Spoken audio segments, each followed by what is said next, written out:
The FGC Job Squad, the best FGC podcast on God.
This is FGC Job Squad episode 12. I'm your host, Kadizi, with my co-host Ian, aka Pickle. Today we have a very special guest. We got Cool James, aka Onegai James, with us. What's up, James? Thanks for coming on, bro. How's it going? No problem. We tricked another one, dude. Come on. I know, for reals. Yeah. And the best part is you said, I'll come on when you win a TTF You're supposed tournament. to win a TTF tournament.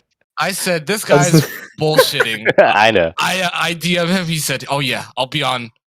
I should have just said. Like, I should that have was just the said deal, it, dude. As long as you come to a TTF. Good one. Good on. Pimpbot's going to love that one, dude. Right. Pimpbot joke right there.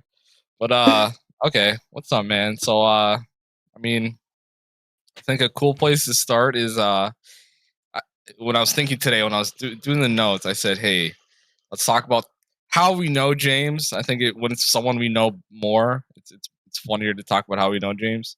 James, I got to know you when we went to what's it called, SCR 17, and I made you like want to kill me like at different points and shit like that. Remember? SCR. I mean, no, I didn't meet you there, but like we went there. We've been going to TTF, I guess, for a few weeks, and then we're like, hey, let's all go to SCR 17. Me and Ian, right? Oh yeah, that's right. Okay, yeah. It was only us three. Yeah, it was only us three. I remember Avery shared the room. Yeah, Avery asked to stay in our room, and then he never came through. But yeah. But I remember we all went in my Toyota Corolla 1998, and like I was driving like a piece of shit. Like we were in like the. I was scared for my life, man. Yeah, driving like usual. Yeah, dude. So here's what I remember about that. I remember we were in like in the carpool lane, like the entire time. Not the entire time to Anaheim, but like after a certain point when you're on the 5. There's like this carpool, like cement divided lane, right? And I remember going like 80 down that, and then like as soon as we got out of that, it was like solid white line, and it was like, oh, there's an exit right there to get to Anaheim Disney or whatever like that. And I crossed over 6 lanes of traffic to make the exit. Do you remember that? Dude, you and G-Tech are very similar. Yeah, so I remember that vividly. And then the next thing I remember is what was it called? I think that first day. I don't think any of us played. Maybe we all did play that first day, or I think it was.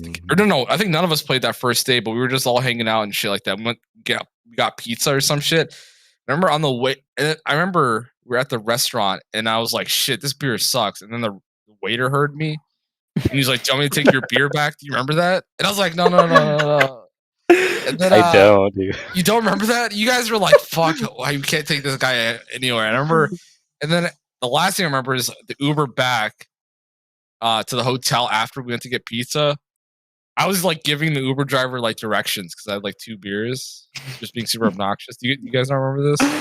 No, dude, I think you're okay, not really, thing, man. Okay, so this is good. Okay. So this is if you're ever self-conscious about a story or like Oh man, I looked bad at this situation. People usually don't remember. This is like a huge example of this. I thought I looked like an idiot in both those instances of the waiter asking me to take my beer back and like me giving the Uber driver directions. He like scolded me and you guys were like, "Fuck, Kadar, shut up." But okay, I mean, they all have like GPS on their phones, you know. Yeah, I know. That's what you guys were like yelling at me about or some shit. But Dude, okay, the I only guess it's thing I not a remember huge from deal. SCR was you versus JDCR, and I played a I game remember that. called. I played a game with G-Tech, like some tag game with G-Tech. It's like some side game. Final Fantasy? Was it the No, Final like Fantasy game? in City or some shit like that. It's like some anime fighter game, and he just said, "Hey, dude, let's sign up." And I was like, "All right." That's like the only thing You said The City, yeah, that Yeah, one. that's the Final Oh, the Fantasy Final one. Fantasy one. Oh, okay, yeah. Well, we Yeah. played that Yeah. at SCR. That's the only thing I remember. You versus JDCR and that tournament, dude. Yeah, I remember me and G-Tech played the City of 2 and we like just demolished these other 3 people and I popped off for no reason. Also a cringe moment for myself. But I mean, the only thing I remember about you specifically at SCR was you brought like a fifth of vodka or whatever. I did. And you were trying to like get us all to drink, and we were just like, nah, we're good. You're trying to get like blackout wasted at SCR. I was already out of the tournament at that point. I was definitely out of the tournament at that point. I don't know. It might have been the night before. Drinking, dude. And it was just like, dude, we're trying to go to bed now. You're like, did I? God damn. See, the stuff that you do remember versus the stuff you don't remember. It's the stuff you don't remember. Well, yeah, that's the shit that you do remember because it's so ridiculous. But here's the thing. Yeah, me sharing vodka, that's like actually me being nice. So, all right, for sure. But damn, that's true. I remember one time at TTF, dude, I'm always the guy who has vodka on. I remember one time I was at TTF, like I got off a setup and like a huge thing of vodka fell out of my pocket. And then Jed picked it up and then he's like, "Hey," and I was like, "Hey, you want a sip?" And then Jed was like, "No." And I was like, "Oh, I shouldn't have that in my pocket, I guess. It just looks weird." But yeah, I don't know. For tournaments, I've never really like done any tournaments with like drunk or some shit. You know, like I've never been that way. I mean, I've tried like maybe like a drink or two, but not to get really like tipsy or drunk. You know, I feel like I do worse. I don't know. Oh man, I love bringing bottles into the venue. I like strong style. The first Tekken 7 strong style. I bought a 1.75 of Jack Daniels and then we brought it to like the third row. Do you remember this? We were putting like little plastic bottles and handing it out. And like I do not remember this. Oh, me and Richard were crushing it. Pinoy was actually being cool that day for one reason or for some reason. But yeah, you gotta. I mean, whatever. I guess there's a lot of reasons for that. But what else? And then Evo. I always like every Evo. I bring in tall boys because you can drink beer in the venue and no one's gonna yell at you. I've done it like every time I'm going to Evo. I'll drink the beer. I don't know you can bring shit in. No, I did. Only water.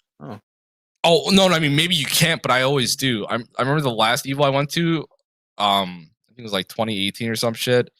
I had a tall boy and I gave it to my opponent. I took a huge swig of it and then he took a huge swig of it and then everyone behind us. You serious? Yeah. It's the only game I won too. He was just a dude. But Nick is a pro at that. He always drank. Yeah, Nick's cool too. Yeah, Nick and Kenny are cool. They're always down. They're always down for whatever. G-Tekken. G-Tekken's always. Anyway, we're getting crazy. What's up? Anyway, G-Tekken, what's up, man? How you doing? Yeah, G-Tech, dude. I think he actually listens. I told him about it. I don't know if he actually started listening to the podcast, but no, he does. He listens to it on stream. He'll play Final Fantasy, and then have like the stream in the bottom right. I remember when we were talking about running a 5K. He tweeted that wasn't about Tekken at all. Like after he listened to the whole podcast, and I said, "I'm so sorry, we can't." But yeah, anyway, I mentioned you and him drive similar because we got pulled over one time because he was driving us to WNF. It was when I think the first time I ever rode in a car with him. But really, this dude, same thing. He was going like 80, 90 on the freeway, and holy shit, dude. We were late. You know, we were running late, but it's definitely not worth. It's not worth dying over, dude. Yeah, it's only WNF. It's a weekly, Yeah. But yeah, we're probably like an hour out, and then we ended up getting pulled over, and I think G-Tech just should have told him the truth of going to a fighting tournament, and the guy saw that we all had our fucking arcade sticks. What did he say? He was actually a bunch of nerds. He was actually like, I'll get you guys out of here as quick as possible, all right? And then he's being nice about it. I don't know why. That's not like a valid reason to be speeding. Yeah, whatever. But what did he say? Wait, he gave him a fine, but he didn't give him a fine for what he was actually speeding for. Like he marked him a little bit under. So he was cool with us, but G-Tech drove mad crazy, dude. Like he was just going around people that were trying to get out of his way and shit, dude. Like it was the scariest thing. But what can you say? Like, I wasn't driving like that. Here's the thing. I think I'm a safe driver. I drive like a grandma, but I cross like 6 lanes of traffic. Yeah. I mean, you were driving fast, but you weren't like swerving. So maybe that's all I remember. But I probably wasn't that crazy. But we did get pulled over. So what does that say? But sure. Anyway, G-Tech's cool. You don't. I'm not trying to talk shit. Yeah. Arnold, not Arnold, but Ian, what's your experience with Onegai? I know. I mean, and also I'm gonna add to the end that I know you're an OG in the Tekken scene as far as. Thank you, dude. Like, talking about that. Yeah. But I mean, what's your experience with Mr. James? And we'll let him get into his shit. Dude, that's probably this year was probably the first time that we actually like hung out together, right? Like outside of TTF. I think so. Yeah. I feel like after that, like I've always gone out for food with him. That's kind of how I know James as. Every time I want food, I know he's always down. That's kind of how I always hung out with him. James the foodie, yeah. All right, always down for food. Always down, dude. So James, man, you've been playing Tekken for a long time, a lot longer than us. To me, always one of the more experienced players who's been playing for a long time. How'd you get started with Tekken, man? I started in 5, and before that, I would sometimes I was a mall rat, dude, so I went to the arcade a lot. Which mall? That's why. Plaza Tilt, Mission Valley Tilt. Yeah. Okay. But I think. Is that the name of the arcade or something? Tilt? Yeah, Tilt was like Tilt was an arcade, like a chain, kind of like Round 1. But yeah, so it's just an arcade chain that died out. But yeah, I would play when I first got my PS2.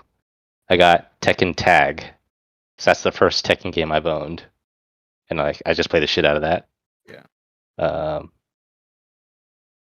And then Tekken 4 came out, and I got into that a little bit. Or I mean, I just played. I bought it on PS2, and I played that as well. And then sometimes in the arcade, I would see that. And it wasn't until 5, which is when I met the SD Tekken guys. Were the same guys as they are right now, like Cody and all of them, or who are you talking about? Yeah, like Cody was in SD Tekken, but a lot of the OG members of that group, they don't really play anymore. So you probably haven't met most. You met Alex Man. Yeah. So it's like Alex Man. Yeah. Alex Man know each other. Okay. Alex Man, Mark Man, Ogre, and that's eventually how I met Nick, Leo, and I think you met Duma. The Fang player? Fang player, yeah. He's not that active anymore. But Nick and Leo, they all started around the same time that I did. Was Duma that guy cool. That you guys mentioned would always have the craziest rages when he's playing Tekken? Is that him? Is that the guy? That is him, dude. Yeah, so crazy. I know, he was, he didn't show any of that, so I wasn't, sure if that was him or not, he mellowed out a lot after. After Tekken 6. Yeah. Yeah. He kind of stopped playing because of injury issues. All right, so this is 5.0 or DR at this time? 5.0. That's when it started. Okay. But yeah, I went to the Tilt arcades a couple of times, and I saw these guys that were just always there playing, and they just kind of noticed that I started going a lot, and so at the time, Markman he's the head of SD Tekken. They would have a game room at Comic-Con every year, and they just ran Tekken tournaments. So back then, when you could go into Comic-Con, day of, sign up, not how crazy it is now. That's crazy. I can't even imagine that. The whole time I lived in San Diego, Comic-Con was such a we're gonna premiere a new Marvel movie, and all the hotels in the area are booked, and you can't even drive in that area. Mm-hmm. That was crazy. I've never gone to one. I mean, it's just a big convention. Yeah. I mean, I've always been interested. I just don't like being around really crowded areas, and I just felt like that's the worst me neither. case scenario, you know? So, it's a hassle. But what was the earliest year that Markman had like a Comic-Con room? He had it before I even like met them. That's crazy. So he had a good run, because I remember like when I first joined the Facebook group, like for San Diego, it was like Markman was posting like, "Oh, hey guys, I can't do this anymore. Like I don't have a room anymore." It was like 20. It was like a good. That was for run, Tekken 7, right? 2 years ago, 2016 or 17. Yeah. So I think it was maybe maybe right before Tekken 7 released, but yeah, that's crazy. But yeah, that's pretty tight. So I remember the first time I saw SD Tekken without knowing that it was SD Tekken was back in the day. There's a channel called G4, TV for Gamers. There's this show where they had teams go against each other and play video games, right? And they had a Tekken 4 episode. So like I saw that episode when I was like, you know, whatever, 14 at the time or some shit like that, 12, 13 or some shit. Is that the one that Markman was on? Yeah, and later on I read it was like a whole thing like was it Ricksta did a Go to Tekken or some shit, or not a Go, you know what I mean? Like he talks over old shit. He's like, "Oh, check out this G4 episode." I'm like, "Oh my god, I saw this." So the fact they got on like Tekken 4, but yeah, anyway, what are your fondest memories about SD Tekken and shit like that? The crew, all that shit. Pretty much the Comic-Con room. Like every year, we were like, we were able to get in. Yeah, this was like almost like. Were you able to see the whole rest of the convention just by being able to get in that room? Yeah, we got access to the convention. You know, late night sessions. Like every Friday when Cody worked at Tilt. Okay, he used to work at Plaza Bonita Tilt. I didn't know this. And before him, Gam. I don't know if you know Gam. These are spoilers for Cody's episode, but continue. Oh shit! Yeah, he can go more in depth.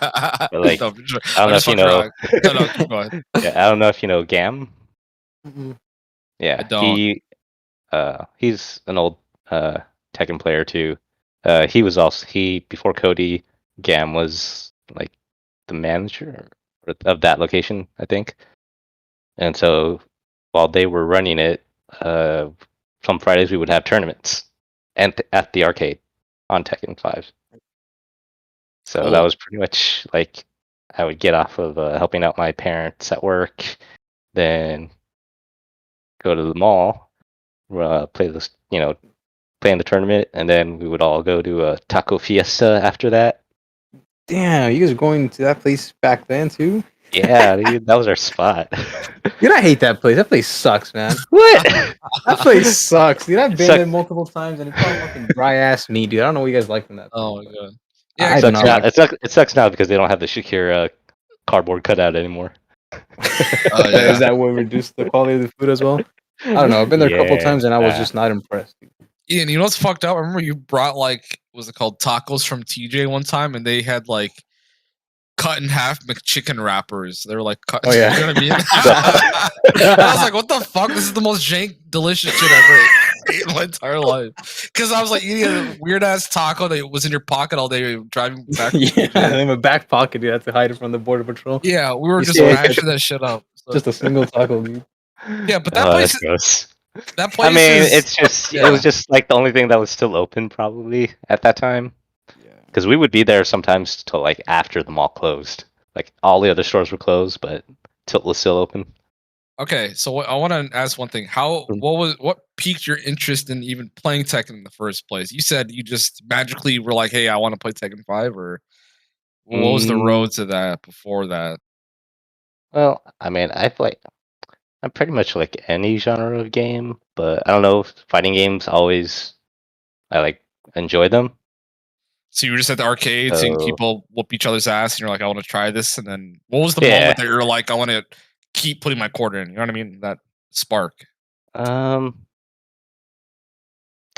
Probably, let's see. Sometimes with my cousin, I guess I would play. Tekken? Yeah, mostly Tekken or whatever. And, we were just competitive about it, but, we didn't really learn how to play. So like eventually I see these guys playing it, and like I've been playing it, so it's like, all right, I'll play against these guys, and like they whip my ass, obviously, because like they are like serious about it and they play it competitively, and so that just kind of like sparked my interest.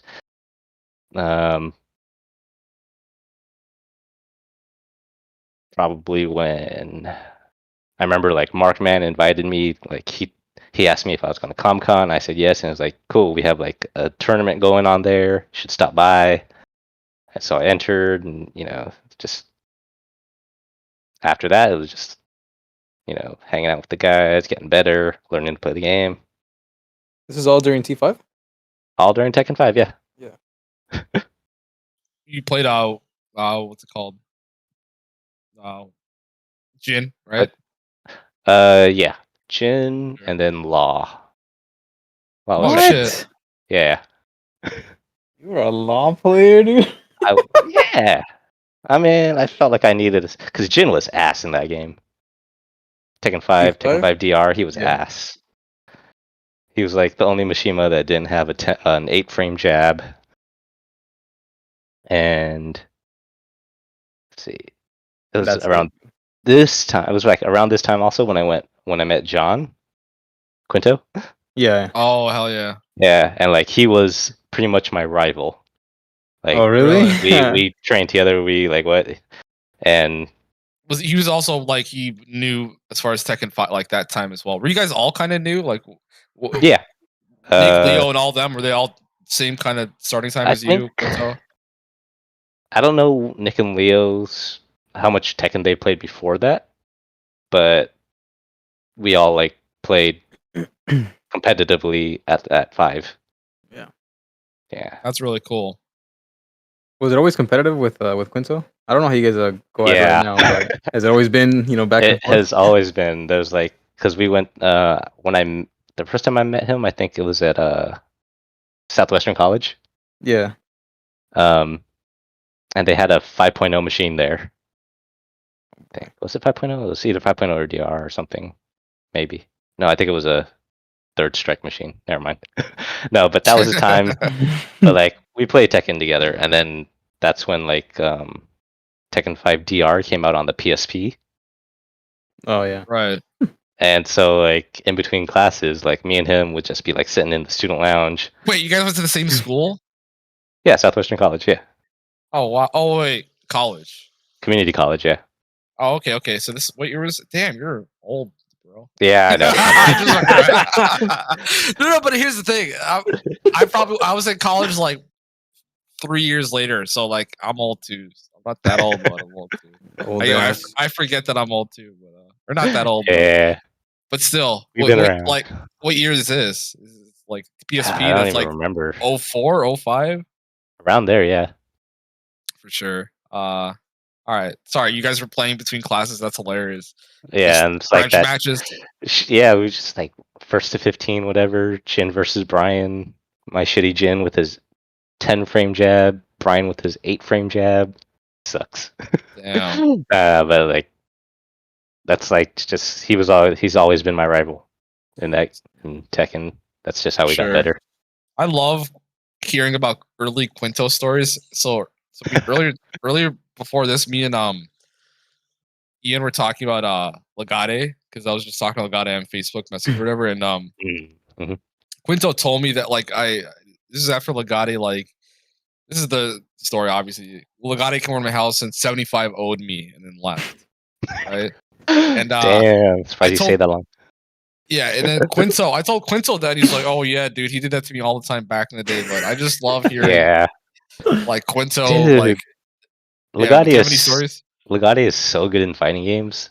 It's crazy. When I think it was Virtua Fighter 5 came out, like the first iteration, the first version. Like me, John, and Duma, I think we were trying to learn it. So we were at I think it was Duma. It was either Duma or John's place one day. Like we're just having casuals, and Legade comes over, and we've been playing for like maybe a week or two, and he's like Legade has never touched the game apparently. Oh my god! And he just like wrecks us. Yeah. Just with like fighting game fundamentals. Like he's That's so good what he with said about fundamentals. Tekken 7. He said this is my second time playing Tekken 7 is what he said to me. Yeah, like he's a piece of shit. He's just like a prodigy, not a prodigy, but he's just really good at fighting games. He understands He's really good fundamentals, like, and that's like how he wins. He was beating us with basic pokes and like throws. Dude, if somebody says that to me, this is my first time or second time playing this game, I'm not playing it. Fuck that. I can only lose in that scenario. Yeah, don't believe them. They're sharks, dude. Yeah. It makes you think what people can do if they have like the right support system and are at the right time, because obviously Legade is like an older generation, but what if Legade was like 16 today or some shit? Like he could just be that fucking I mean, kind of player. If you have the time, if you have the drive, that's, I mean, for a long time Alex Man was like the prodigy. He was playing tournaments since he was 11 and winning or like placing pretty high. Yeah, I've seen videos of him and he's across a lot of games and his movement and everything is fucking insane. Yeah, he's a nasty double gen. I think one time he came over to TTF. I think back when Avon was showing up, and like I think he asked me, he's like, "Hey, what should I know, about this guy?" And I was like, "Dude," because he's playing Steve, right? I was like, "Oh, dude, he's just a wild guy. You'll notice it right off the bat. He's played against me before, but he never played against Abram, so I didn't know how to really what to tell him. But yeah, Abram fucked him up. Abram just did his fucking thing with Steve and fucked him up. But I know that if like just by watching him play, like I know that he's he's really good. He just doesn't play anymore, right? Like if he actually tried to get good at this game, I'm sure he'd still be up there. But he doesn't have the mechanics down, but he has like the mindset and the movement. Yeah, like, he can still play Tekken, but he's just he can't keep up with all the new shit in T7. But I can tell by watching him play, like if he actually had the time or tried, like he could definitely still be a top player. But I mean, that's true of all of us. Eventually, we gotta get real life hits us. Yeah. So 5.0, what were you like? Were there any tournaments at this time at the arcades, or were you guys driving to any Evo at this point or shit like that? No, I didn't play. I didn't go to Evo. Well, back then Evo, I didn't go to like the major Evo because back then I think when I first started there was still the regional Evos like Evo West, Evo East. I think one year Evo West was held right across from Comic-Con at one of the hotels right across from Comic-Con. So I entered that one. I mean, I didn't do too well. The first major tournament, were you guys driving to like anywhere in general? Not doesn't have to be a major, just like locals, even like in LA or around the area. Like, what was the scene like at that time in SoCal for competitive outside of that arcade you guys were at? So me personally, no, I didn't really travel that much. I think there was like 1 or 2 tournaments that happened in SoCal that I went to. One was, I forgot what the name of it was, but it was a 5.0 tournament. I remember it was like a lot of money to enter at the time that I thought, but I was like, you know what, it's gonna be my first kind of traveling tournament, so I did it anyways. I lost. I don't remember what my record was, but I remember. I think Arario won that tournament. Oh, I know you guys talked about Arario back then. Yeah. Yeah. He was. I think it was with Jack. So, like that was my first taste, kind of like SoCal. The other major that I went after that one was Electric Cancel 6, and that was like the last one before like they stopped until that recent one that we had like a few years ago. Yeah. Is that the one where Cody has pictures of it and shit? Yeah. He always posts. Oh. That's the one where Cody almost beat Kudons. Oh my god. Who was he playing back then? Cody. Cody? He was using Ganryu. Yeah. He was a Ganryu main. Oh, okay. Ganryu main. So when you say almost, is this like you listening to Cody's? No, I was there. I was there. We were watching him. I think it was the team tournament. Like he was like one combo or like probably the last 10% of his health, and I think he dropped the combo. Oh damn! Yeah, something like that. Cody probably remembers better, but I just remember. Because Qdance had to use a pad, right? He had like the carpal tunnel, right? Yeah, I think so. Okay, so downplay Cody's performance, dude. I'm not downplaying, but I'm saying like, is this the same time? But I mean, like, yeah, that was the same around the same time. Yeah, that was crazy. Sure. That was like really fun. So outside of playing with Quinto, obviously on PSP and shit, were you playing with anyone in San Diego, like training partners and shit like that? Oh yeah, like the rest of the SD Tekken guys, we would play like every Friday, pretty much. Like there was like Nick and Leo and Duma. Like we were always playing either at Tilt, and then after that, you know, we would go to Taco Fiesta, and then we would go to Duma's house actually to play. Play on PS2. PS2, yeah, PS2, and then PS3 once DR came out. Yeah, that's pretty sick. You did that for a few years then, huh? Yeah, that was like the golden years of my Tekken career, pretty much. Not really golden years, but that was just like when I first started. So it was like I was meeting a lot of people. I was, you know, getting more into it. So fun memories. Who were like the top guys from SD? You mentioned Alex, right? So outside of like him, who else was like a top dog? Ogre, if Ogre came out, he didn't play that much. And the main tournaments, like the weekly ones in San Diego, were at Tilt. Yeah, like that was like the weekly. Pretty much, it was like it was either Alex Man. I know Duma. Duma was really good. I guess who would win those? Who would win like the weeklies? Like God, I don't remember. So long ago. How'd you run the tournaments at Tilt? Would you just put it? Would you have to use coins and shit, and then it'd be double elimination? I think so. Get like a machine reserved for you guys, like one machine or two machines. I think Cody would put it on like a quarter, and then whenever you had to play, you just popped in your quarter. Yeah, I think that's how it was. That's cool. That's cool. Yeah. For sure. So this is so DR. Yeah. Did you play DR at all? Yeah, DR was like probably it definitely was the best version of the game. And that was just probably that's the most interaction I think I had when with SoCal was with DR. Okay, what do you? Yeah, so like sometimes DR times, the Comic-Con tournaments was actually pretty fun because a couple of times like SoCal guys would come down, like Rip, my MYK, Aris would come down, and they would just like destroy us. Oh damn! Yeah, that was pretty fun. That was pretty good. This one time, I think it was after actually Electric Cancel. We went to Filthy Rich's house actually. We played casuals after there. Yeah, I feel like everybody's got like a Filthy Rich story, right? Like everyone's had an interaction with him at some point in their Tekken, career, whatever you want to call it.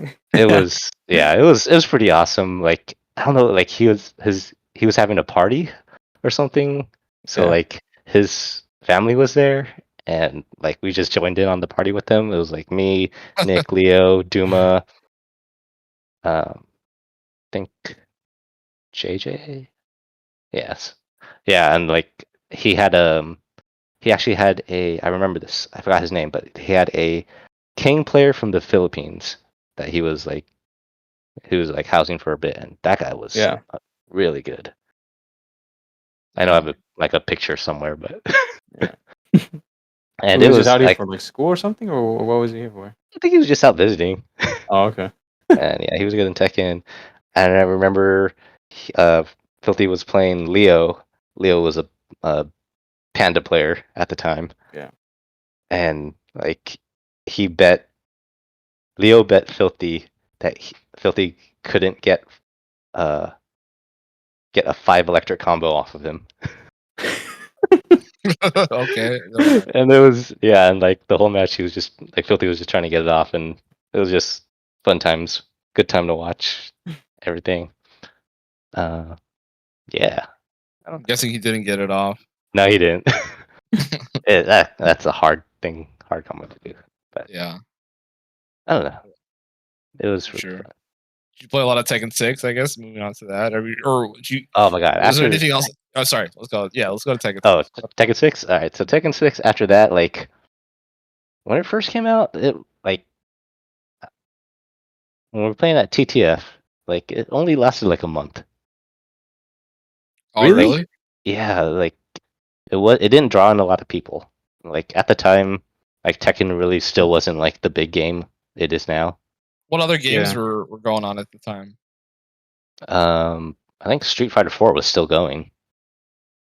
Okay. So, I mean, that was like the game that brought back fighting games, that saved fighting games. So, it's just the most hype. And a lot of people were playing that. But like when Tekken 6 came out, like it didn't draw in a lot of new people. Like the first week or two, like people showed up. Then like after a month or two, like it dropped off. And that's where I think that's when Avery started showing up, when he started. During T6? Really? I think so. Oh, damn. Yeah, that's what he kind of said. He said late T6, yeah. Yeah. Yeah, but Tekken 6 is like when Nick and Leo like just really started training hard. Like every week they would go up to Super Arcade to train with the Soul Cowboys. And that was crazy. Like I couldn't do that. But yeah, Tekken 6 didn't really see a lot of shine, at least here in San Diego. So you kind of didn't play it too much compared to 5? Yeah, like I didn't travel for it. I didn't even play it at Evo. I pretty much only played it in TTF. Yeah. Yeah, and then Tag 2 comes out and things started changing, right? That's when you guys came in. No, I did not play Tag 2. I played it, but I was just an online player for Tag 2. Did you play Tag 2? Shit on there. I did. I was actually in Washington for school when it dropped, and State? so yeah, Washington State. Sorry. And I actually started playing with the Seattle crew up there for a little bit, because that was like the only competition. Like in my area, there was nobody. It's like a small little college town, so I had to like travel like 3 hours just to go play some Tekken. What's your Tag 2 team? Jin Double Jins. Wait, so you do a 3-hour drive to play out there, but not go to Super Arcade? I mean, probably different. I have not much to do. Yeah, it's kind of different because like if I wanted to play Tekken, I still have like the SD guys to play with. Yeah.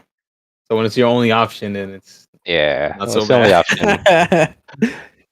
And like driving to Super Arcade on a Wednesday for Wednesday, I can't do that. I did it a couple of times, and I felt like I was like drunk the day prior or something. You know, like, it's like I felt like shit, dude. Getting home at 4 in the morning. Yeah, especially if I had to like go into work, like not pandemic, so like I have to actually show up. No, I can't do that. What did you think of Tag 2 compared to, I guess, the single fighters? I honestly had fun with it. Like, it was. I understand like the difficulty of it, because you had to like, if that was your first Tekken, you had to learn like two characters. Yeah. So it's like it's like the same reason I can't learn Marvel. It's like shit. There's like I have to learn 3 characters. No. And the combos, dude. And the combos, and like if you have like you have to learn combos for your team. It's like it's too much. So that's why I played Jin Devil Jin. They're similar enough. Right. I think that's one thing that Tag 2 kind of did well. It was like if you don't want to learn 2 characters, you can like pick clones. Well, if your character had clones, right? Like not everyone has clones. There's no easy pick for like. I mean, true. There's like no Steve clone.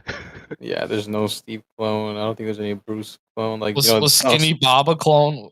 Yeah. Yeah, he was a clone, but it was fucked up, dude. Stupid. Double Bobs. Double lead, double capo, dude. That was actually. Dude, that team was like broken too. Double capo team was broken. Yeah, some clones. I mean, all the clones are good, but capos are actually like top tier characters. That's when John Ding was probably at his prime, dude. What were you? What were you going to school for in Washington? I was trying to become a pilot. Oh damn, that's pretty sick. Holy shit! How Yeah. close did you get? Or I didn't get very far because oh god, it got so expensive. It's like on top of like school tuition. Yeah. It was you had to pay for classes, flight time, fuel costs. It's like, oh my god, it's so much more. Costs so much more money. Yeah. So like after the first year or so, like I had to switch my major, and just to be able to get out in time. you can go to college. So wait, Oh yeah. So that specific college had a program, had an aviation program, so that for like the 4 years that you go, you'll get a degree and you'll get your you can get to like a commercial pilot license. Wow. Yeah. Damn, dude, that's crazy. I heard there's like a shortage of. Wait, so what inspired you to be even a pilot? That sounds so sick. So actually a video game. Which game? Microsoft Flight Sim? No, it was Wing Commander 2. Oh damn, it's some like old. It's some old computer game. I remember it was cool because it was like it had it was like what's it called? Like a pre-rendered movies or right, FMVs. Yeah, FMVs, you know. And the actual main character was Mark Hamill. And like I love Star Wars, so I was like, holy shit, Luke Skywalker is the main character of this game. So this is the guy who did Star Citizen, right? Later on, Robert. Yeah, there's a guy's name attached to Wing Commander, isn't there? Or maybe I'm crazy, but yeah, I don't know. But sorry, continue. Right. Mark Hamill. Yeah, so like my uncle got me the game, and then he also got me like a flight stick, because you can use that to control, because you're like piloting in space and shit. And so I was like, oh my god, this is so cool. I want to fly a plane one day. Oh damn, you got a flight stick too. That's pretty sick. Yeah, it's pretty dope. I've seen those things. Yeah, I mean this one was like super basic, but you know, it was cool enough. And I guess that's like, I want to try to learn to fly a plane. The name I was thinking of was Chris Roberts. Do you know Chris Roberts? No. Oh, okay. He made Wing Commander 1 and 2, and then he's making Star Citizen right now, which is like that one. If you heard of Star Citizen? I haven't. Oh shit! It's like some game. It's like some space game with like aviation shit in it too. But it's like super sci-fi. Fly down to planets. All right, makes sense. I mean, that's pretty cool. So wait, what degree did you end up graduating with? If you don't mind me asking.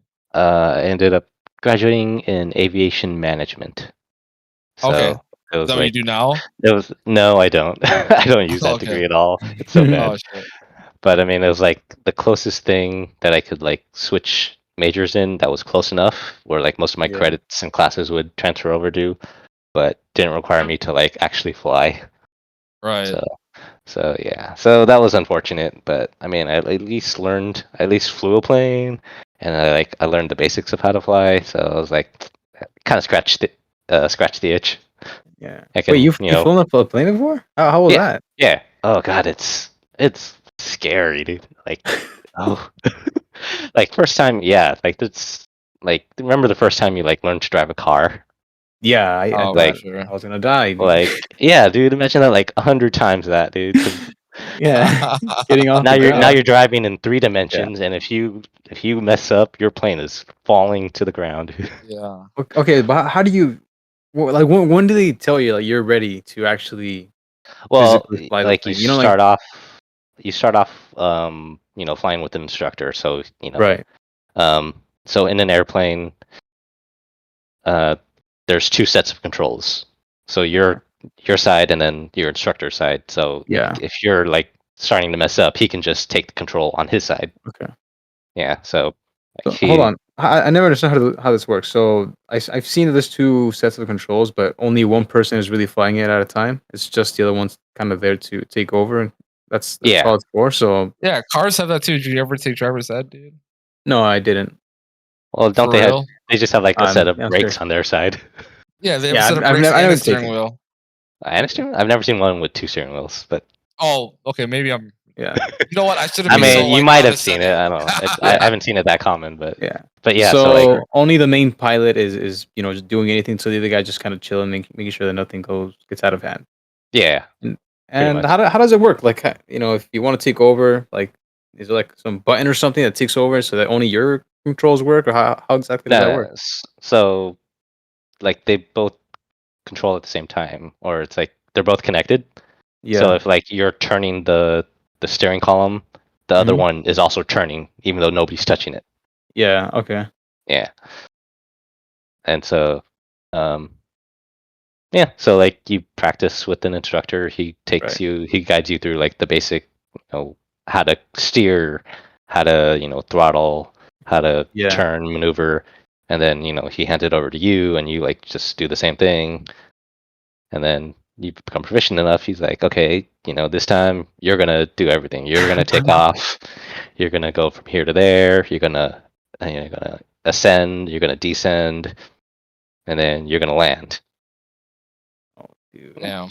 It was fucked up. So, as far as like me in my life, I think flying a plane would be really cool, but I think my name is like so Muslim that I would be banned. You're instant blacklisted.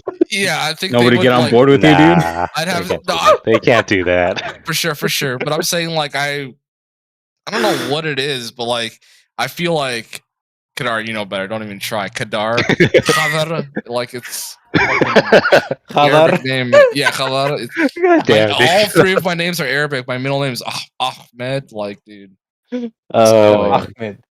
So I'm not even joking. Like, I've listened to podcasts where people get like aviation licenses, and like Bill Burr, like he flies a helicopter. He talks about like his what's the test called that they all do? The instrument test. Yeah, instrument rating, some shit like that. Like, it's always it's so interesting to me. And like the thing is like it seems like if you study enough, anyone can fly a plane.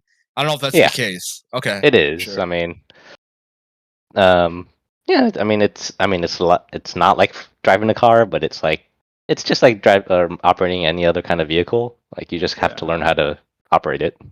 There's a lot more instruments and systems, right? So like the first part of your training that you do is visual flight reference, VFR. So you're only looking at things. You're only looking outside. That's how you determine like how high you are, where you're going, stuff like that. You have to land the plane just by visual reference, everything. After you pass that test, then you go into IFR, which is instrument training, basically. That one, I never got there, but basically, like, when you take the test for that, they shield your eyes, so you cannot see outside of the plane. You can only see your instruments, and you have to land and take off and everything using only your instruments. Yeah. Because I mean, like 9/11/2 waiting to happen, honestly. Because I mean, when you're, if you're on if you're flying a plane at night, like you can't see outside, you don't have any reference, so you have to fly by your instruments. So that's how you take the test. Okay, so back in the day, did you guys ever take keyboard tests or whatever? Remember they put like cardboard over your hands? Did you guys ever do that? The fuck? Fucking dinosaur? No. You never took oh damn. James, you never took typing classes like in grade school? No, I mean I remember there was like a computer proficiency part of our grade or whatever, but it was never like a typing class. Damn. So anyway, you were able. So when they put these glasses on you, you're able to see like if you're upside down or not through a gauge, like at a gauge, right? That's like you can just see all the instruments, right? I mean, you can also feel if you're upside down. No, I never did that part, but you can also feel if you're upside down. Well, no, I heard that like you might not know if you're upside down in a plane. Like there's a lot of reliance on instruments. Well, like I've heard it's hard. Like sometimes you can just be upside down and not know it. Isn't that what happened with like? That's happened with a lot of crashes. I'm convinced of that. Like people just don't know they're upside down. I mean, I'm not even joking. It's also very. It's also very hard to like turn a plane over. For sure, without it like going to shit. Like I don't. Yeah, unless you're like going pretty fast. I don't know. For sure. Yeah. All right, I'll listen to the expert. Nah, but that's pretty tight. Yeah, I had no idea you did that, dude. Yeah, it was fun. Damn. Honestly, like, landing was pretty fun, even though that's like probably the scariest part. You know what's fucked up? If you were on a plane and the pilot died and like all the rest of the people on the plane were like fucking morons, you'd be the guy who would have to raise their hand after a certain point. I know, like, for real, dude. Can someone land this plane? And you'd have to be like, well, I took some classes and then I changed majors and then I... Nah, dude, you own up, go for it, you know, what's the other option, you know? Everybody's gonna die. Might as well try. Die hero, you know? All the instructions of whatever crew. No, yeah, like do some shit. If you're like unsure, like you don't know how to fly like that specific plane or whatever, if you're connected to the control tower, they can like tell you exactly like what to do, because they know exactly where you are, how high you are, what speed you're going, so they can like instruct you on like what to do. Do they take classes on how to explain this shit for like a layman? Like, hey, somehow a layman, you know what I mean? Like, do they like explain it the most simple way possible? I mean, they will. Like, you mean the control tower?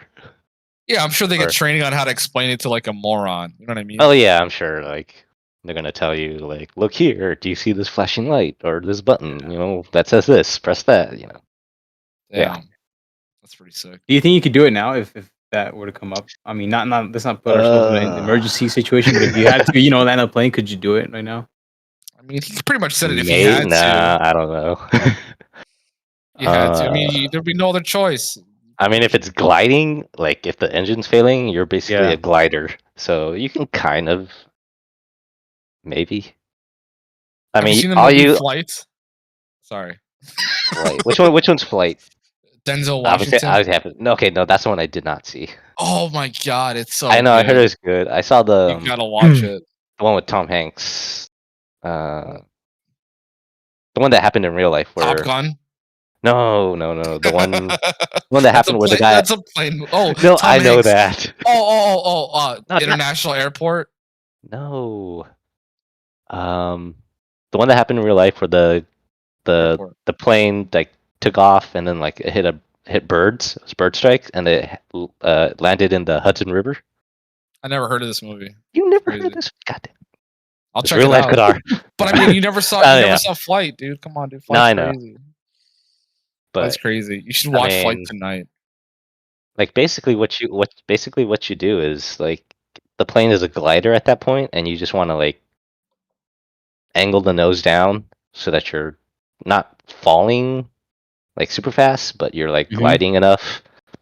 And I mean, I know each plane is different, so I'm only saying this like talking out of my ass. But like I know the general idea of what to do. It's just that each plane is different, so it's like you have to compensate. Okay. So all right, if we're in an emergency, are we dead? If you're in the plane and you're the only guy that can drive, probably depends. Yeah, we're dead, dude. Of course we're dead. Of course we're dead, dude. I'll pray so hard. So so I've thought about this for some reason, but like if I had to like land a plane, the one thing I think about would be the hardest is doing the approaches, right? And like circling, possibly if you have to, because you're not gonna be able to just be like, hey, there's the strip. Like you're not gonna be, what is it, like a 1 in 360 chance that you're gonna be on angle with the, I don't know, landing strip or some shit. I don't know. I mean, there's if you can't see it, there's a bunch of lights. It's lit up very well, so you know. Right, but you have to be on the right angle, right? Yeah, I mean, they train you on that, so. Right, but I'm saying like the circling and shit. Isn't circling hard? Or no? Maybe it's. No, not really. Okay, I guess in my head that seems so difficult. Like circling you're right on. Like there's like certain regulations on how far you're supposed to circle out stuff. So I mean, I get what you're saying. Like coming in on the descent, yeah, that's probably like the hardest part or scariest part, because you have to have a certain angle. You have to, each plane, like you have to have a certain angle and a certain speed that you're supposed to enter on. I'm not saying I'm not saying you're gonna live if I'm piloting. I'm just saying. We're in better hands than some other random. Better some experience than no experience. Yeah, I feel like if you didn't volunteer, I'd be like, all right, I feel like I could try this. Like I'd raise my hand, like let me just try once. So shit, let me get next. But damn, we got hell off. Put your quarter on the fucking. I know. Put your quarter up, Kadar. You're next. Yeah. But so okay, so tag 2. I guess I don't know. What was your first Evo? Did you go to any Evos up to this point through Tag 2 or no? Or were you just kind of still staying local? Actually, kind of like to hear Evo stories. My first Evo, actually, I did not play Tekken. I played Street Fighter. Street Fighter 4. Street Fighter damn. 4. Who's your main in 4? Zangief. Oh, damn. I'm a Geef main. Yes. I don't know why. Street Fighter 4 Zangief is sick, dude. He is fun. I miss it. Green hand? Yeah, he doesn't have green hand in 5, which is right. No.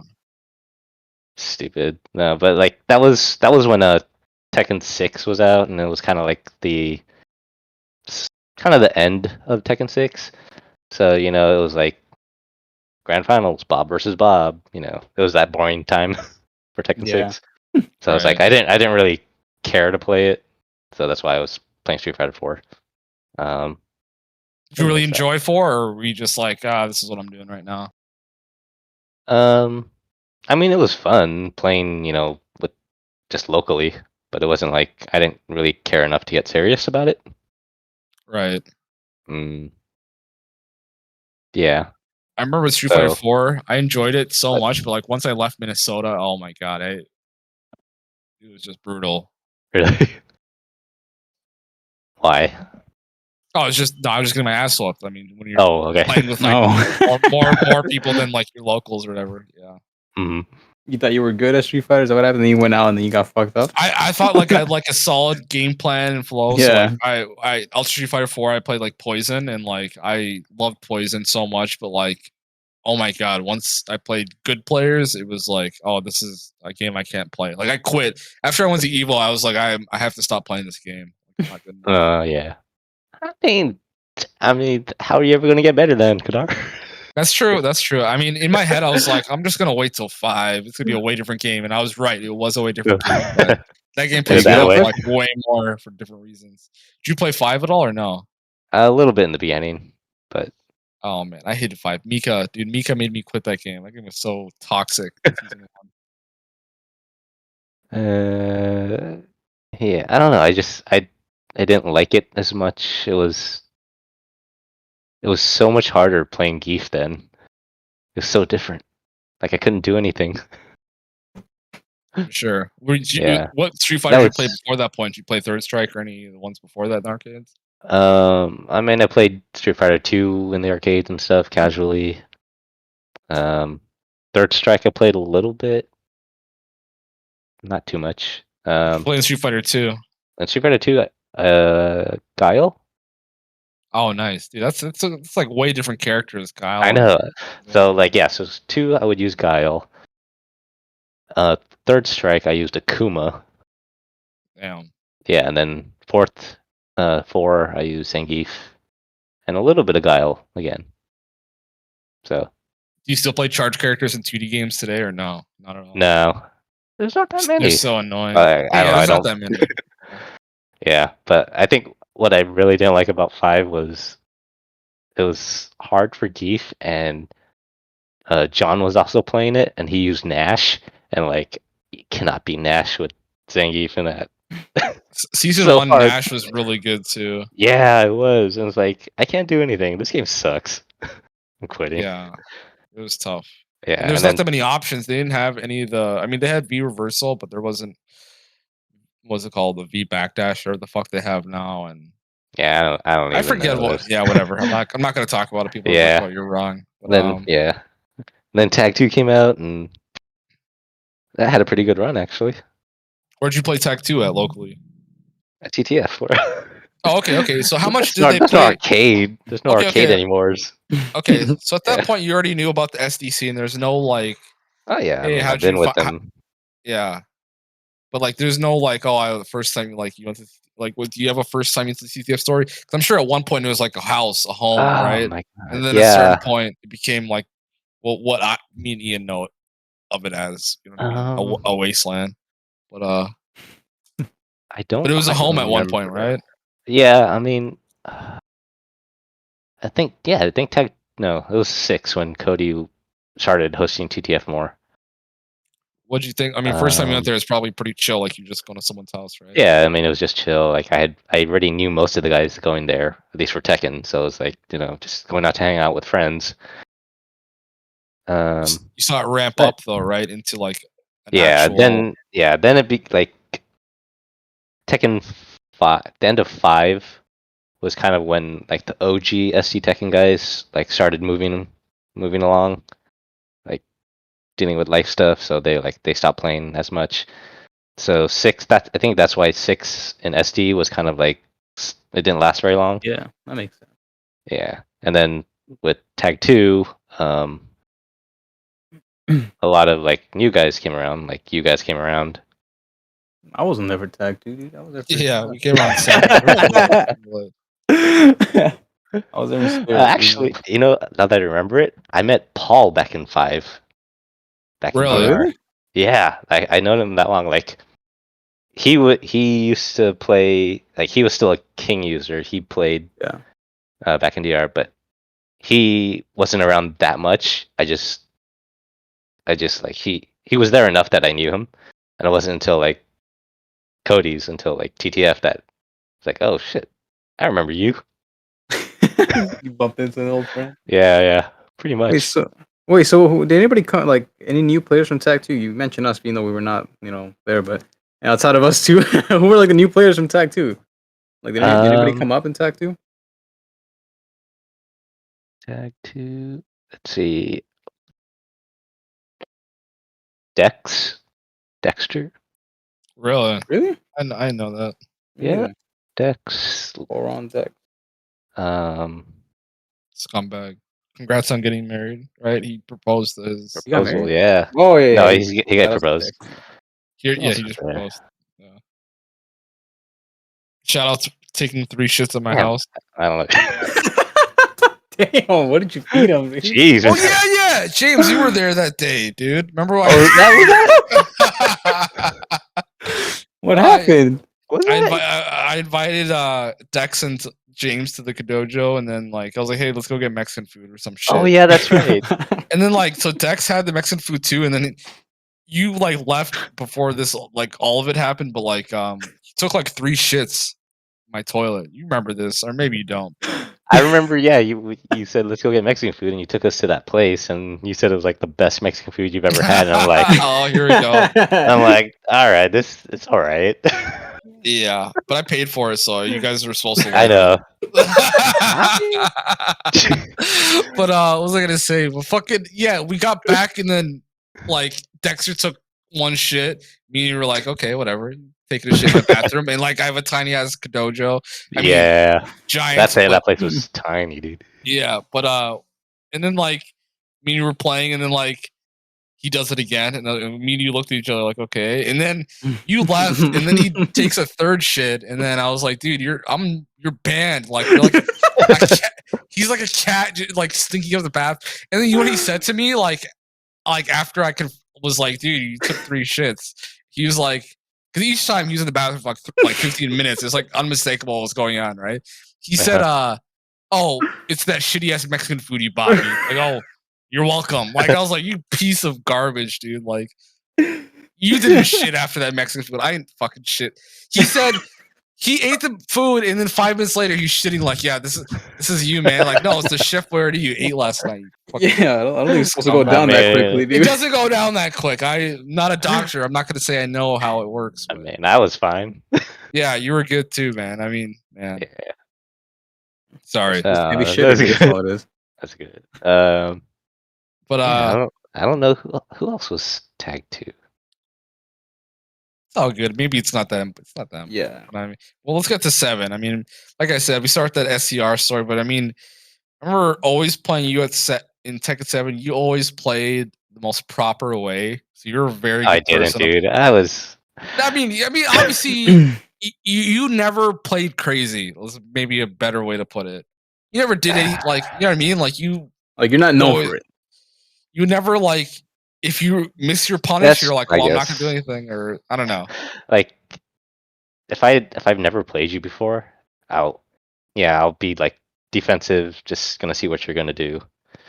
And too respectful. You're too respectful. I don't want to get blown up by stupid shit. Yeah. And like the way you play is just like, oh my god, so much stupid shit. Yeah. I remember one time, like, so when you'd play like me and you would play like 10 games in a row, and I'd beat you once. and like I'd be so happy about it, and like flick you off in the face and shit, and like now looking back, it's like, damn, why did he ever play with me? Like, there's no, you got nothing out of it because I'd get so high off, like just, but yeah, I played way too crazy. Yeah, you're like crazy. Always doing a move.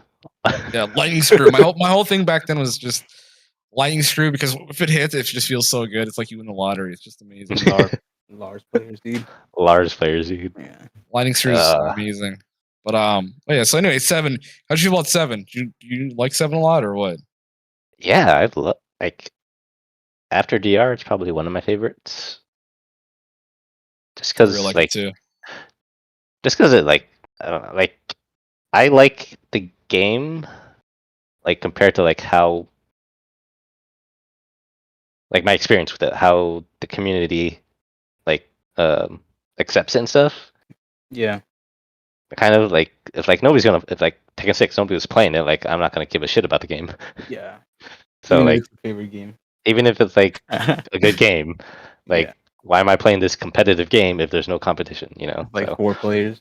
Yeah, exactly. That's like how 6 was for a couple of days. It's like 4 people showed up. It's like wow, okay. Round robin. Yeah, round robin. So like Tekken 6 or Tekken 7 like brought all these players in. You know, so it's fun. You know, it brings people in. It's fun. Like for me, video games has always been like how I met people, how I connect with people. So you know, because so it's like a lot of people are having fun with it. I'm having fun with it. That's how I see it. All right, so I mean, I'm trying to think. You got any fond memories of what's it called? Of James, Ian? I was gonna ask you, dude. Like, what were like your probably like your favorite tournaments for 7? I feel like I've gone to a couple with you, but 7? like I don't think you never did any weeklies like outside of TTF, right? Like you never did like WNF or Super or anything like that. No, I would for 7. I would say the best memories is probably the Kahuna tournaments. That shit was wild. Yeah, those always brought out that was fun. People. That was fun. That and Electric Cancel. The one that you went to the one Esports Arena. Right. Yeah. Yeah. That was fun. You went to both days for that one? The singles and team tournament? Yep.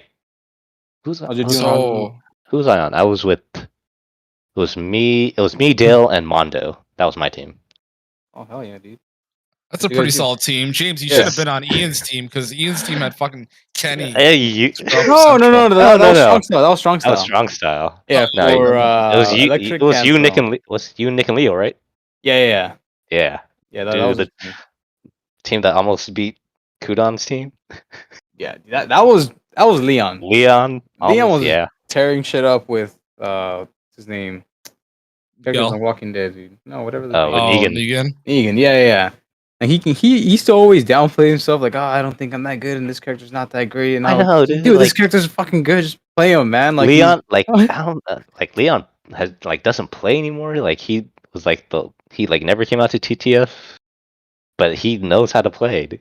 Yeah, but he always talked about himself being washed up, and he's just not good anymore. I'm like, dude, you're pretty damn good, and your character's fine. Like and he did hella good with that character. He beat. I think he's the one who got games against that team. I think we all he took out Tom. It was Tom Hilfiger and Avery, right? Yeah. Damn. Yeah. Crazy.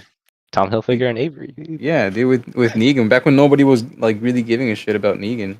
And, he just was one of those random tournaments. He just showed up and he did hella good. That's why I felt like if he would have shown up to Strong Style with us, like we might have actually done a lot better than what we did because we didn't have that extra. Because dude, a Negan in a team tournament, it's the most random thing.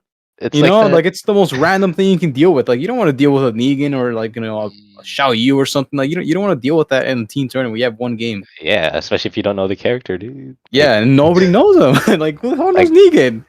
what was it, the Master Cup, that 5 Gigas team, dude? Yeah, like would you rather go up against 5 Gigas or 5, I don't know, Brian's? Like I'd rather go against 5 Brian's and 5 Gigas, dude. Yeah, dude, I know what Brian's trying to do. I don't know what Gigas is trying to do. Yeah, dude, no one knows that bullshit matchup. Yeah, so those are probably like my 2 favorite T7 moments, followed by what was it, the one tournament in Mission Valley that like every threw a fit. Mission Valley, was that for like that was a David's tournament? Yeah, yeah. I couldn't go to that one, so I wasn't really. I didn't know oh yeah, you were okay. No. I had to work that day, like emergency. It was just kind of a not like a huge shit show. It was just kind of a shit show. It was just. Yeah, I was watching it on the phone, and I heard him complaining about his Victrix didn't have like a.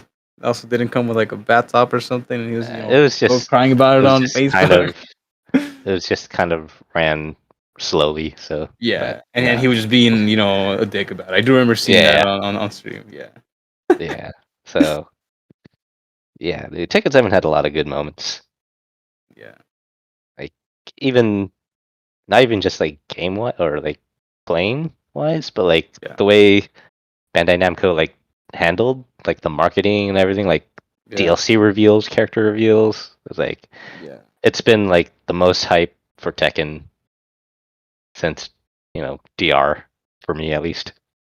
I think that Akuma reveal got me in as someone who didn't play the game, and I saw the Akuma reveal. I was like, "Oh my gosh!" And then that's I think what brought in a lot of people. Like, there's gonna be a Street Fighter character. Oh my god, that's what brought in Street Fighter people. That's how we got like, I don't know. I feel like maybe just like Jed. We had there was like I don't know, some other Street Fighter. He plays Tekken. He plays Tekken. I don't think. Yeah, we had no Akuma. He played Akuma. He did play Akuma. Yeah, no, never mind. I'm just okay. I still always complain that we have no Akuma players, but there's Street Fighter players in Tekken, but nobody's playing the character. Which in my opinion is a good thing. You don't want to. He's not gonna make it. He's not gonna make it into the next game. So it's like. You don't know. I mean, they sacrifice you have to take. They might have Eliza in the next game. I don't know if they're just gonna abandon a whole. But I mean, that's not a Street Fighter character. Like in order to get she has an EX reverse. She has a reversal. She has. I mean, she's not a licensed. She's not a licensed character. Oh, yeah, but I'm saying like it's not that whole. I'm saying like even if you're attached to Akuma, I think I think there'll be a character that's like Akuma next. Yeah, I mean, you can switch to Eliza, but I mean, like Eliza is no Akuma. Yeah, not the same. Off the low forward, it's way different. That's true though. If I were an Akuma player, I'd definitely be kind of worried. Like, am I wasting all this time into Akuma, and then after T7, like I need to just jump to another character? Like, yeah, I mean, it's not. I highly doubt it's gonna happen. Yeah, I think it's like a one and done. Yeah. And then the Geese reveal is fucking amazing. I think that's probably my favorite one. Epic. Yeah, when the little paper Japanese doors. Shit, dude. Yeah, that's like probably the craziest release I've ever seen. Yeah, the marketing for this Tekken was so good. Like all the reveals, it was just like it brought so much hype. Yeah, I think for that Geese reveal, I was with I was at the Evo finals watching, and I think I was with Quinto. And I had no idea who the hell was coming up. Everyone knew just by looking at those doors. Yeah. And everyone started, screaming, and I was like, what the hell's going on? Who is this? And then, are you next to a dryer? What the fuck is that noise? Yeah, sorry, it's my clothes is ready. But it's like still going. It's like, okay, someone's gonna not know that their clothes are drying. It's like the cars. Yeah, dude, I was like, who the hell is that on screen? Someone's like, it's your computer in your laundry room? Damn, we are a bunch of jobbers, dude. He's like in a garage. He's like in a dude. Bad. If you guys saw my desk and saw the size of my room, like it's either my bed or my desk. Like not everything can fit in that fucking room that I'm in. It's not super small, just that I have so much shit in it that I can't fit this huge ass work desk in there. But I don't even know what I was saying, but fuck you, Kadar. Stop listening to my background, dude. Was it Hypus reveal? Hypus character review. Yeah. No. I thought that black guy was cool. Fuck Noctis. Leroy. Leroy. Leroy was pretty cool. Like I really wanted to learn him. Yeah. He looks really cool, and then he came out, and everyone was like, "Oh my god, I hate this game!" And I was like, "All right, I'm gonna keep taking a break." Yeah, dude. I was playing WoW. Yeah, I thought it was. They released some on Evo, right? Like Evo. Was it Evo? The last Evo? Yeah, like the last Evo that we had. I think they showed the trailer on him. Maybe. Right.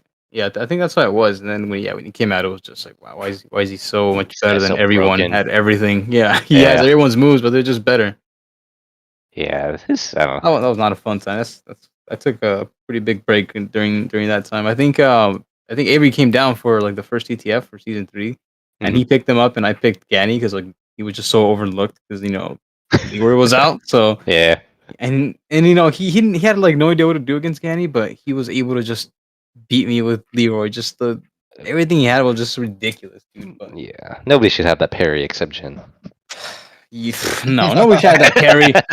Nobody should have a parry everything, but Jin has had it for a while, so I can give it that pass. But his is so much like cheaper. You can parry like strings, right? Without having to really do much. He just extends his parry and it'll just keep going through everything like that.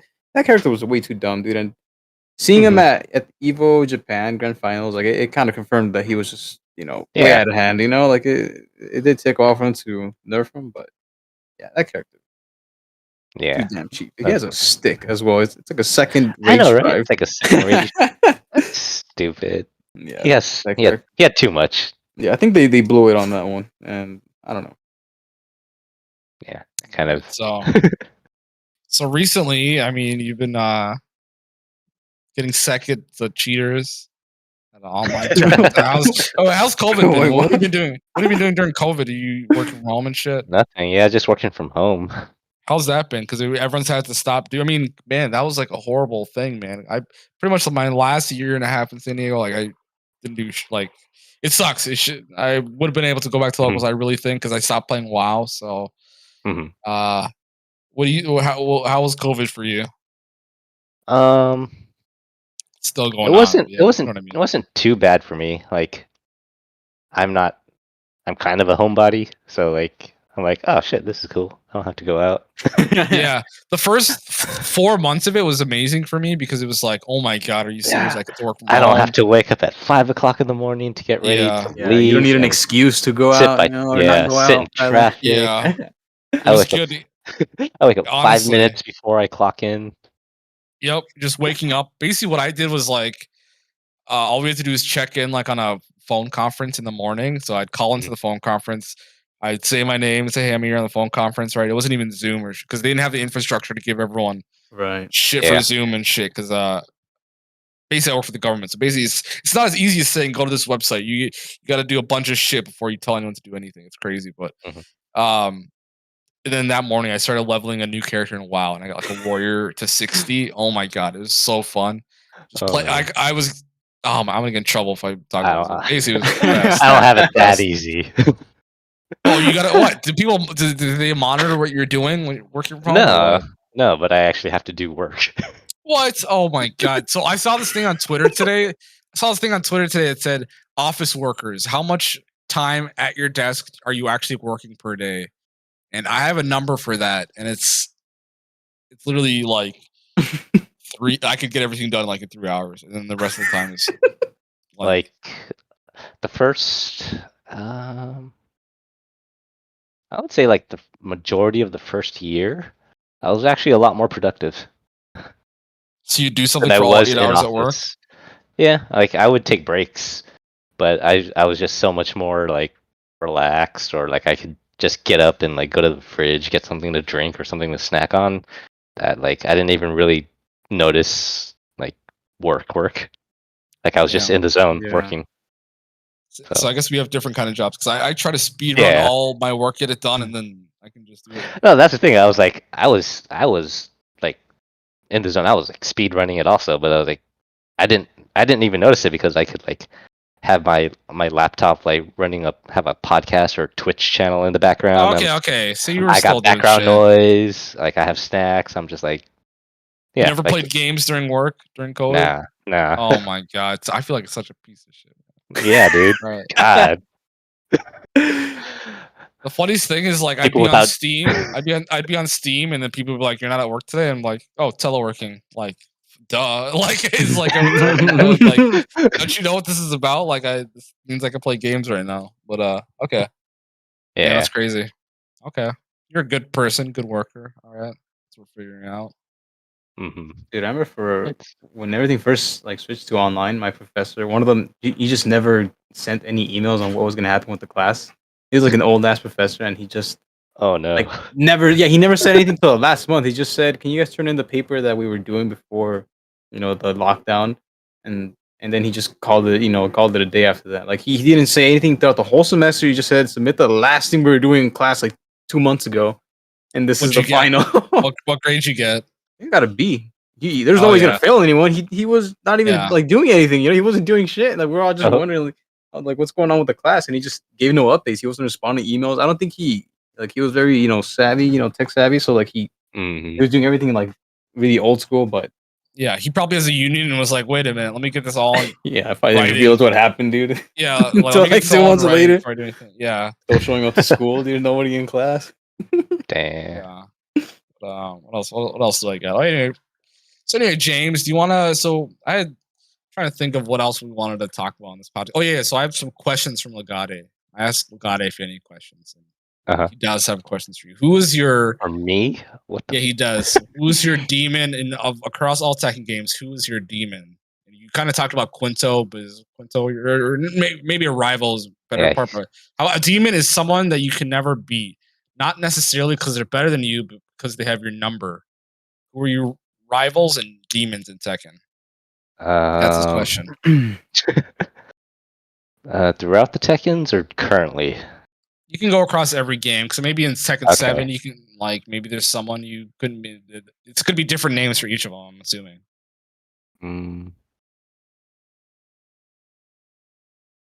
Me, so Tekken me we should go around and we should all share any demons we have.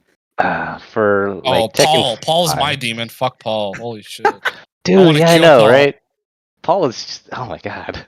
He's a scumbag. He plays like a scumbag. He needs to be taken out. If we all crowdsource money to fucking get a hitman and end his life, I very much. What is it about Paul? Is when he hits you with those delayed hop kicks here that just pisses you off? Because that's what gets me all the time.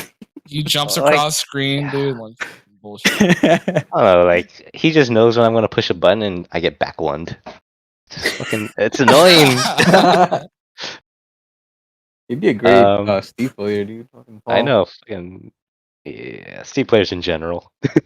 I mean, Paul, he always throws the entire kitchen sink. Like he'll show you every fucking crazy shit. I think for Tekken 5, Cody was like one of my demons for sure. Why is that? I just couldn't beat him. Did it have anything to do with the character or just his style, like Cody's style? I think it was him, or I mean, it was probably just my lack of. I mean, I felt like I knew how to fight Ganryu enough, but like just the way he played.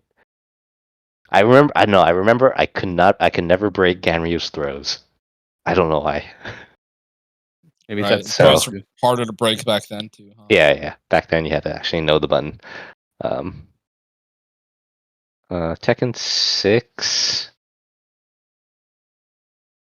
It was Ganryu in Tekken 6. I'm such a noob, but was he? He was apparently.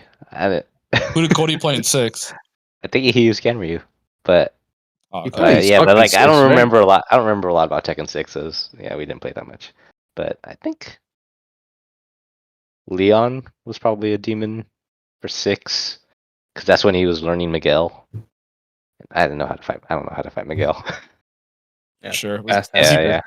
He had to have been better in the character. Was better in 6, right? I mean, plus like him and Nick, like every week they went to Super Arcade to like play with the SoCal guys. So like they just like hyperbolic time chambered like hardcore, right?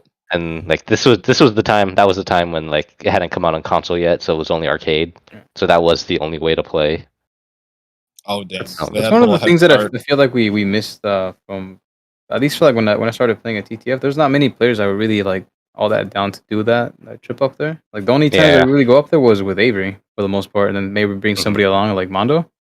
But yeah, for the most part, nobody was really ever down to like go out to Super Arcade, and that makes sense. But I mean, people were doing it before. That's why I don't know what changed. People were doing the same drive before. It's just that nobody seemed like it's because we were young. We didn't have as many responsibilities back then. I guess maybe not having to wake up early in the morning on a Wednesday, right? Dude, oh god, okay. I remember. Or Thursday. I remember at the time Nick had a girlfriend, and I think they broke up because he would always go to Super Arcade. Oh damn! Neglected her. Yeah, but that's but it does make a difference. But it is at that time. You have to give up your Wednesday and your Thursday mornings pretty much to hopefully level up. Like if you're like a college student, like your Thursday class might not be until like noon or something. Yeah, you can wake up, chug a Red Bull or a Monster, and go to class. No worries. I do remember I used to pick my my school schedules like for the afternoon, so I could have the mornings I could just like sleep through them. Exactly. Yeah, I would do that. And then at work I'd also get Thursdays off too, just so I can go to WNF. Yeah, I mean, at a certain point, life kicks in, responsibilities. So, but Tekken 7 currently, I would say, Ian, you're probably my demon right now. You beat me before though. I mean, Steve is so hard to deal with as a Gen player, and so. But I played other characters against you though. You play, and like I feel like I have a better chance against your Armor King. And once I learn your Josie, then I'll have a better chance. But like Steve is like I really have to play super safe and like just not go crazy. Yeah, I noticed how unfun it is to go up against Steve when Aiden started coming out. Like I was like, damn, it sucks. You almost got to get rid of like half your move list. And I do. I can't do poke. I can't do my usual like poke pressure against Steve because back one. Like there goes. There goes my life. Get creative with your timing and delay something or do a slow ass move. It's usually not. Yeah, you could. Doesn't matter. You're fucking back one. What is it? 11 frame startup. That's crazy. 13, dude. But 13, whatever. It's safe. Yeah, fuck that. Okay. He's okay character. I was I was talking to. I was playing with Ali and James. Josie James. And I've been trying to help him out, right? I've been trying to help out with matchups and just giving them like Steve tips. But like I give them advice on things that they don't know about the character. But I've told them at the end of the day, the character's still good. Like you're not gonna get an answer on how to beat Steve, and then you're just magically gonna be able to beat the character. You have to still work your ass off to win against them. And I just tell them you just have to find a way to like if you're trying to beat Steve to the punch, you actually just rush him down. Like it's probably not gonna be You can because back one is still going to be a threat. It's still and then you also can't like how often do you really go against a matchup where you can't really use a bunch of your launches, right? Like it's really hard to just throw out hop kicks against Steve because he doesn't really do many lows, right? He doesn't have much to crush, so you can't really you don't really get a lot of launches against that character. You have to play like super safe, and it's a style that might annoy people or bore people. So that's why I see people get frustrated and then they just start getting counter hit, but you just have to be so patient, and you have to not use a bunch of the moves and that you can normally use against other matchups. It's just so easy to get beat by with Steve in that sense. But he's a hard character even if you do know the matchup or you don't. Yeah, he's like one of those characters you have to know how to fight. Yeah, like other characters, like you can kind of play your own game, right? And they'll respect you. But if you don't know what you're doing against Steve, it's like you're just not gonna like. Yeah, you're gonna kind of hit all the time. Yourself. Yeah, because I've mentioned this before, where like I went up to WNF where they've had Steve players, they had NYK for forever, right? So naturally you'd expect people, Tekken Tim. So you'd expect people to like, oh, that's not an excuse, right? They know the matchup, they have these guys there. But people still struggle against your character because he's just fucked up. Like if you're off by like a tiny, if you react a tiny bit too late, you're gonna get countered. Like you have to be so sharp with that character or against that character, and if you know the matchup, it's still tough, dude. But hey, man, pick him up, dude. He's easy. No, dude, I don't think he's that hard. People are giving me credit for playing a corner. Why do he's not hard? Why do I want to play a character that doesn't have a hop kick, doesn't have a parry, doesn't have 10 frame wall splat punish. You see, your character is really good too. I'm not saying my character isn't good. I'm just saying it's you have a well-rounded character. Your character has everything you want. He has it. Like, exactly. So when Jen is low tier, when I've heard Avery say that, I don't even know what that means. Like, what does that mean? Like, what does low tier Jen mean? Like, he has everything right now, or always has. I mean, I get it. Like, in the grand scheme, like compared to like all the other characters, like he doesn't have anything that makes him shine other than parry. But like if your opponent is playing like pretty safe, like how top players do, then like your parry is not going to get you that much. Yeah, like you think about parry being cheap as like, oh, you can parry these 2-hit strings. Like, well, top players aren't going to use those. Why are you being predictable? Why are you being predictable with your running moves, with your big moves that keep you a plus? Like it'll keep you plus. But if I know you're gonna do it, I'm just gonna parry it. So because I love doing running moves with Steve. His running 2 is like one of my favorite moves. So I like using it a lot in every matchup. But against Jin, I have to be so careful. I'm like, it's such a slow ass move. You can't be throwing that from like half the screen away, like mid tier Claudios and Kazumi's do. Yeah, you definitely have to. But I don't know. I've always thought the character was pretty solid. He doesn't like. Dude, you didn't open the dryer door. Oh, is it still going? Oh yeah, it's fucking popping off, dude. All good. Suck around. But anyway. So anyway, James. So last week you got second at SBK. Last week I got third. The week before that, then. The first SBK. Yeah. So you've been in the money 3 times or twice, right? Did third get paid out? Twice. Okay. I think third got paid for the actual tournament, the Saturday ones. For sure. So you still gonna grinding hard in Tekken, or kind of just still liking the game as much as you always have? Kind of like, where are you at with Tekken mentally right now? Like right now, I'm playing it more, just because I finally got a PC. Like 2 months ago. Oh damn! I have to add you on Steam. Yeah. Yeah. So like before then, I was only a console player and nobody was playing that on PS4. So right. Yeah. So I haven't been playing Tekken really before this. So now that I have a PC, I can like actually play against everybody that on PC, and I can enter the tournaments. So I've been playing again. I haven't been like grinding, but just playing. PC is pretty good, right? When you turn the VSync off, it feels so responsive. You got to be careful though, because if you go back to PS4, it's like, oh my god, it's so bad. Yeah, I'm sure it will be. But I don't know. I've never really had that issue because, like, back when TTF was still there, like Paul would bring out his PC. Like, I didn't really have a problem adjusting between. I want to say we kept VSync on the PC. If you keep VSync on, it makes it equivalent to PS4 because. At a certain point, we started running. But like back before they patched, back when like 7 just came out, like it was super laggy with input lag.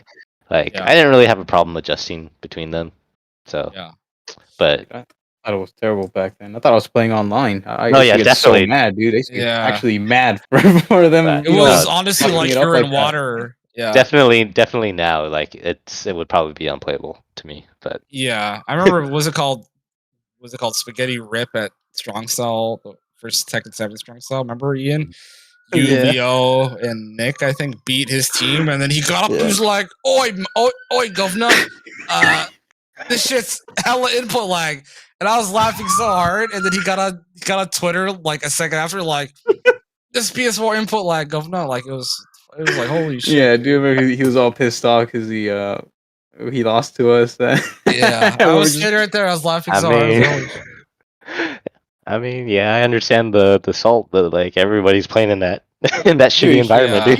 If you grind PC only at that time, it was dangerous to only PC at that time. Dude, he didn't even lose. He didn't even lose to any kind of input, dude. Like, he did that stupid Eddie. I think it's like his 3+4. It's like a big sweep, right? He did that to try and like steal like the final round against me. Oh man, they blocked it and launched it. That was it. That has nothing to do with what he was complaining about. Right. That's why I was like, that has nothing to do with what you just did. Like that was your choice. It was a stupid low to steal the whole round back and you lost. Like that's all that was. But for me, like my Korean backdashes would be off. Like I'd be like horrible movement. Yeah. Salt makes you do crazy things. All right. Yeah, it makes you a liar, man. But we beat Team EU, dude. Yeah, that was it. Yeah. All right. So anyway, we kind of breezed through an hour and a half here. So I'm trying to think. You got any questions, Ian? You know what would be cool? Now that I know you're on PC, if you had said something crazy about me, I would have said let's do the Run It Black challenge where me and you play on the air or some shit. But you didn't say anything about me being a scrub or anything, so we can't. I mean, we all know it, Kadar. Come on, we all know. Oh, come on! All right, do you want to play right now? Do you play right now? Ian will. How do you punish with? What's your 12 frame punish, Kadar? Come on. Last time when Avery asked that, I said 4-1. Really, the answer for Sheen was like 4. Was it 4-2-3? Yeah, 4-2-3. But yeah. So I got that wrong. But honestly, 4-1's great because if you're late and they press a button, you get a counter. It's actually okay. It's 12 frame punish. Whatever. You're supposed to play Ali in first to 5. Oh my god, let's talk about that for a second. Oh yeah, so fucking Arnold is so bored. Arnold is the most bored person in the world, and I love Lord Arnold, but he can't. He's not listening to this podcast. And what I have to say about this is, he saw me and Cody playing last week. And did you watch a set between me and Cody? I watched. Yeah, I don't remember the end result, but I watched. It was 4-5 somehow, but it's because I was screaming in Cody's ear, right? Yeah. Mental. Then Arnold got offended about it because I guess Cody just murders Ali or some shit. So Arnold and Chet's like, "What the hell, Cody? Why are you losing?" Blah blah. And then Arnold wrote, "I want to see Ali versus Kadar," and I said some shit like, "Okay." And then he said, "Oh," and then he pretty much organized it. And then I said, "Okay, maybe later." And he said, "Okay, you ready? You ready?" And then every day since then, he's been messaging me, "Are you ready?" And he's been messaging Ali saying, "Oh, Kadar's talking shit." Basically, Arnold is that's awesome. Yeah, Arnold is way more of a troll than people know. Once befriend Arnold, he's way more comfortable doing. I don't know. Arnold's very deceptive. He's a troll. He loves talking shit, dude. He loves the drama. He's getting me before just to talk shit on people, and I love it. He'll message you did you hear? He'll message you did you hear what XYZ said about you? And it's someone just messing around. It's dude, come on, stop trying to he for some reason. Funny, but, it's so direct. He's not even trying to it's just straight to the point. Hey, this guy said this about you. So, oh my God. So one time Cody posted a picture of my fat ass from 2016. The picture of me 2016 at a Street Fighter 5 tournament, and he posted on Twitter. We all had to laugh at it. Everyone liked the picture, right? Then Arnold messages me "Oh, Kadar." He's like, "Cody posted a really unflattering picture of you. What do you think about this?" It's fuck you, you asshole. Oh my God. What do you think this is? But it's so much worse than what it was. Yeah, it's you make it seem like he's like that guy who's "Oh, that guy was talking shit. You should fight. Are you afraid?" Yeah, what are you gonna do about it? It's one of those. In high school, "Oh, hey, if you're afraid to hit him back, bro, I understand." It's come on, man. Oh my God, dude. I love Arnold. Arnold. I met Arnold in Tekken 5 also, dude. Got any good Arnold stories? OG Arnold stories? So back then, you know how he's into fitness. He goes to the gym a lot. So when we met him, he was all about that life. And every session that he would come to,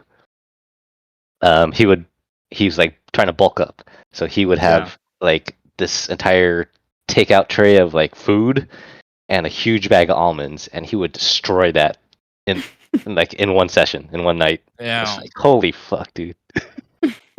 Arnold's crazy. He's crazy, dude. But he's a good guy. Oh yeah, no, for sure. Yeah, he's definitely not an asshole in person. He's just online. He just likes talking shit. He just trying to instigate shit. But you got to play Ali in that first to 5. That's why we were training together. I was trying to get him ready for you, dude. Really? I think the more I feel every time someone asks me when I'm playing Ali, it's gonna be prolonged by 2 months or some shit. Dude, just play him, man. Why do you? I'll play him once Onegai James plays me on air during a podcast. Dude, Ali really wants to. But dude, I'm waiting for you and the cool Justin see me in Smash. Come on. Oh yeah. I stopped playing for my Nintendo Switch Online, dude. I had to stop. They like are raising their prices for N64 games. I'm protesting Nintendo. Oh yeah. I canceled. I don't know if I'm gonna get that. It's supposedly terrible. It's like really bad emulation. Yeah. But it's up to you. It's $50 a year. It's oh my god. $50? Yeah. Compared to like right now, it's like $20 a year. But, I don't know. I've got too many games already. I need to finish yours. Yeah. Anyway, what kind of games are you looking forward to? What are you playing right now? I know you tried messaging Ian for Apex, and Ian says that you're not good enough to play him in Apex or something. Yeah, exactly my words. Damn, you're a demon in Apex too, Ian. Is that why you got banned last night? Is that why? Dude, I logged in to play with these guys, and my account just like automatically banned for what was it again? For too high level of aim or some shit. What you told me it was? My aim was too accurate or something, and you said I get banned for that. I think there was like too much bullshit happening. Real? Is this a real story? What's going on? That's what he said. He says you get banned if your accuracy is too high, which is bullshit because I can't fucking land the shot. Is that really what it said? No, that's what you told me. That's what you guys told me. Nah, I think. Yeah, I think they were was it like your account wasn't active for a long time? They were just kind of that's probably what it was. I'm level 4, so I don't really have more than like 2 games on it, whatever it is. But I need to play that. I think I owe you a game for forcing you to download like a 5 terabyte game called Warzone and then play like 2 matches with me. And I knew you were like totally not about it. I haven't played Call of Duty in so long. I've never played Warzone really. Yeah. So it's like, oh my god, what buttons do I press? I don't know. Yeah, that game's. I mean, it's pretty ass. Not gonna lie, but it's kind of fun. I don't know how to explain it. That's like the only thing I can say about it. The game sucks, but it's pretty fun. Cody can understand that, dude. But I mean, like I said, as long as you have a community that plays it, then it's fun. Yeah, because we have a good like squad going. So there's a handful of players that we can play. But I just don't know if you're interested in learning the game. But I don't know. I probably will give it up. Like after playing Apex. Yeah, that's the thing. I feel like you're playing a better BR. Like why I don't know why you wanted to go over to Warzone. I'm trying to stop you from doing so, but it's up to you, man. So, what other games are you playing or looking forward to? I just play like a bunch of random shit, dude. Like I just go on Steam, like what are I look at the free games, like see what's good. Anime games. Nah, none of that shit, dude. I'm not. Puzzle games. I'm not Christian. Yeah, I play like puzzle games. What did Rodrigo and Christian suggested Super Auto Pets to me. Oh, that game is fun. That game is pretty fun. I don't even know what it is, but I'm just saying, come on.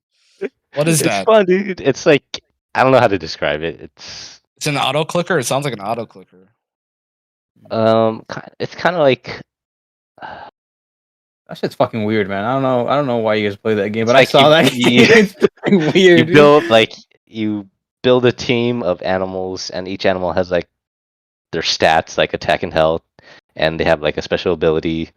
And you construct your team so that their abilities, like synergize and like stack on each other, and then you send them out to fight your opponent's team, and whoever is still standing is the winner. Okay, a little strategy. I mean, it's just like. To me, it's like finding the optimal team synergy. That I like, I guess. Like puppy versus kitten. Like puppy beats kitten. No. Alright, my bad. I don't know. But yeah, like stuff like you said that. Pets. You did say pets, right? Super Auto Pets. Okay. It's kind of like Warzone. Is it? Exactly like Warzone, dude. Yeah. It looks like the artwork is out of like a kid's coloring book, but it's like cartoon animals. Yeah. Sure. So when offline comes back, are you going to be back at offline shit? You think? Like right when it's safe to be, like maybe say middle of next year at this rate. Yeah, I probably will. I mean, you've been going offline. I've seen you in pictures. You went to North County, so you've been going offline. So how's that been? A couple of times. It's actually only been that one. Yeah, I saw you in 3 different pictures of that one event, so I was like, "Oh damn, James, they're having that coming up, right?" There's one this weekend. You going to that one? I don't know. You guys should go, man. We might be helping Leo Meyer move, right? Yeah, dude, it's funny. I was like, I opened up my Facebook Messenger and I accidentally just tapped on the the muscle thing, the arm. So the last thing that Leo Meyer said, Kadar, you're not in it, but the last thing he says, hey, can anybody help me move on Saturday? I need people to help me move some shit in the morning. And I just opened the messenger and I accidentally tapped the flex, the arm flex. Oh, fuck. I think that means I signed up, dude. But I'm down. I mean, he said in the morning, I don't mind helping out. The hardest part about moving is that it's just finding people, dude. I've moved a couple of times and even my fucking family wouldn't even come and help us out, So I'm down to help them out. I signed up accidentally. I'm not doing the hardest anything. part for moving, man, is packing the little shit into boxes. That's the shit that makes me want to blow my brains out. It's the tiny shit. Dude, like grabbing tiny shit and then mopping and then scrubbing the floors. Like that's all hard. The last time we moved to this house is when I had stopped working at that tool store and I bought out an actual 1,000 mops and 1,000 spray mops and vacuums. Like I had just a bunch of things in my garage and we had to move like a couple months afterwards. So that nobody wanted to help us out, dude. I reached out to my cousins and everyone's suddenly busy as fuck and I think only one of my uncles came out to help out, to move. But we had a bunch of crap and we were loading my dad's he has a box truck for work. So thankfully we have that, we don't have to really worry about space, so we can just put a whole couch in there, no problem. But yeah, I don't mind helping people, but I just signed up on accident, that's all I was. But I'll probably be at Leo Myers and hopefully, we go get food or something afterwards. I don't know what he's doing, but always down for food, dude. I'm always down, dude. I hope you like that noodle place that I took you to. Dude, I went there again. You did? You actually did? Yeah, I told you. You took your family? No, I went there to get takeout because my dad. Okay. I told him I wanted to get some food from there, so I got some the same soup that I got last time for him. He liked it. I thought it was really damn good, dude. I liked it. All right, that's good. Good to hear. Yeah. All right, man. All right, yo, that was longer than I thought we were gonna do. Honestly, that's great. So I know, me too.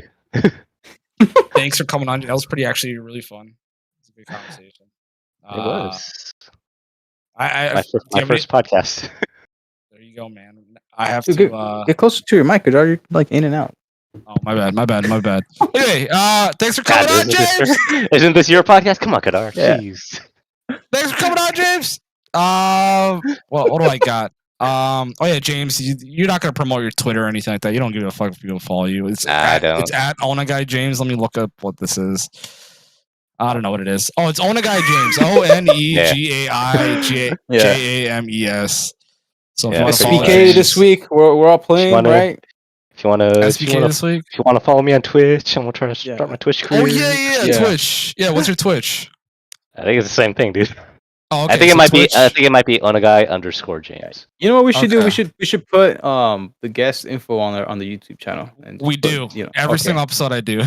Yeah, apparently I don't look at it, so sorry. But I don't have a schedule. I just stream whatever. But right now it's mostly just Apex. I just followed you last week. Going Christian. Nice. Oh yeah. Thank you. You got a little even though I don't. squad.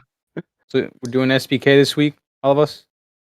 Yeah, if I could play against Hull in the first round. Yeah. Yeah. All right. So SPK and possibly food on Saturday after we help out Leo Meyer. Yeah. Better see you there, Kadar. Yeah. And oh my god. Yeah. Let's just wrap this up. I was about to bring. Let me just talk about this. My new hitbox is coming this week. I'm done with golden levers, dude. I'm fucking done with that. You actually have you bought a golden lever, dude? Send me a golden lever. Dude. Yeah, send it. Yeah, I'm getting a new stick. So if my hitbox arrives by this, so anyway, you want to hear something funny? When I played Cody and it was 4-5, I was using my keyboard. Right? Shut up, dude. Yeah, so I've been thinking about getting a mix box attachment, the Cardi mod, because it's like $28. But this is just whatever. We're not gonna talk about this now. Thanks for coming on, James. These are just two. If I'm in SPK, it'll be. I'll have the new hitbox. You guys will see. So all right, I'm gonna give you a shipping label tonight, so you can send me your golden lever. All right, man. We'll see. All right, guys. Thanks for listening, everyone. Take care. GG's.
the FGC Job Squad, the best FGC podcast on God.